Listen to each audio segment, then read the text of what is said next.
Okay, I just made a video about this topic and I realized I had lipstick on my teeth. So, looking back at the video, it was very distracting, but here I am making it over again. So, good, we're good to go. I don't have lipstick on my teeth anymore. So, today's topic is when we fail, what do we do? You know, those times when we mess up, we fall down, we do something stupid, and you know those little reoccurring failures that we have, things that we promise ourselves that we never do again. What do you do at those moments? What is like your reflex action? So you mess up, what's the first thing that you do? Do you go and tell a friend? Do you beat up on yourself? Do you pray? What is it that you do when you find yourself failing at something you promised or you really didn't want to, have to go through it again? So for me, I found myself like if I had a weakness or if there's something that I struggled with and I find myself like in the same ditch over and over again, this is what would happen to me.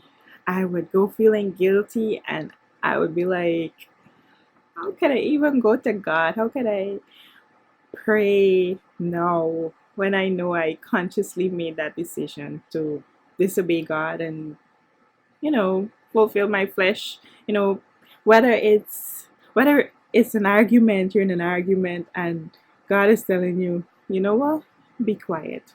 But you want to get your last word in. Simple things as that.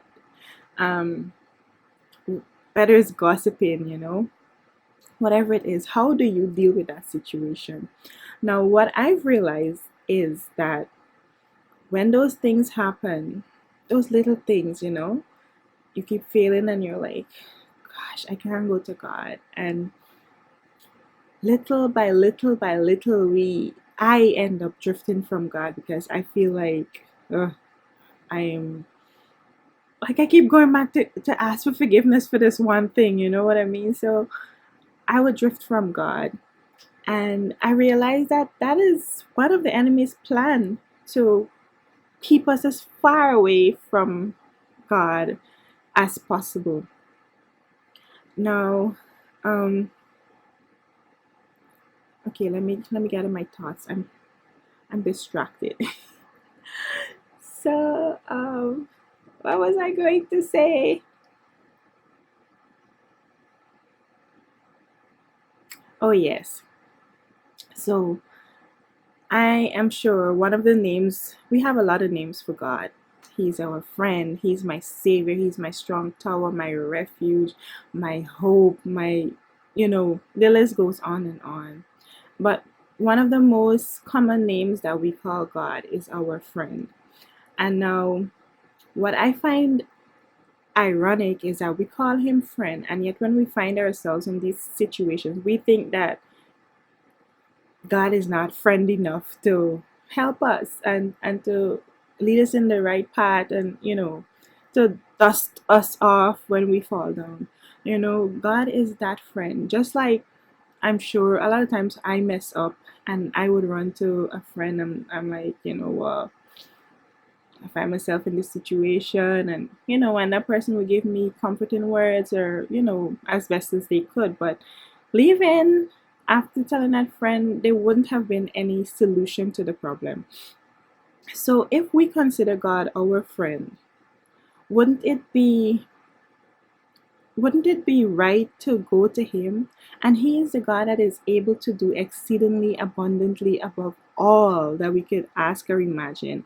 And He has promised to wash us clean and cleanse us from all unrighteousness. So when we fall, why don't we go to God? Why don't we say, God, I mess up? And I mean like right away, not waiting until you drift from Him and feel like you're no longer His child and, these kinds of things. Why don't we go to Him right away, just like we would go to a friend? So my encouragement to you is, whenever you find yourself in that ditch, how much ever time it is, as soon as it happens, you try to get back on track. try to pick yourself up, not pick yourself up, try to go to God and you tell him, God, this is my weakness and I need you to help me. I need you to strengthen me. And you tell him exactly how you feel, what you're going through. And he can help you and he will help you. Right? So that's my encouragement to you today. When you fall, when you fail, do not feel as if God will banish you or as if he will accept you. He's our refuge. He's our strong tower. That's what God is there for. When we mess up, we have someone that we can run to, someone that we could turn to. So let's not put God in the corner. Let's not have the enemy whisper in our ears and say things like when we mess up, you're like, oh, you're done with. How could you call yourself a Christian and you making this same mistake over and over? Let's not allow the enemy to whisper to us. God knew before we were even born that we would have made this mistake, and yet he called us and he saved us. So with that knowledge, why would he save us if we can go to him and ask for forgiveness and these kinds of things? Now, with that being said, I'm not encouraging anybody, any of us, myself included, to trample on God's grace. And I know a lot of times we can do that. Like we might not say it out loud, but we think like, oh, I'm going to do this thing and I'm going to ask God for forgiveness, or I could always pray about it. But let's not make it a habit, or let's not find ourselves doing those things. Let's not trample on God's grace. Not because grace abounds, we're going to do things knowingly to overuse or abuse the grace of God. So my encouragement to you is, when you fall, do not turn away from God. Do not turn your back on God and confide in some friend.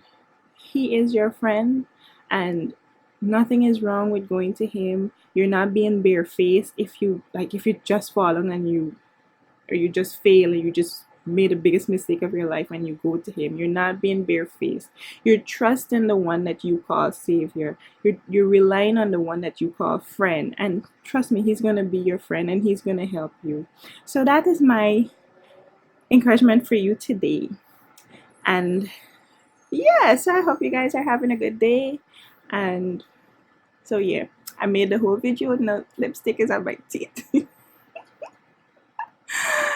And I hope you guys have a good day, and please remember to subscribe and become a part of the Karmel family. Bye.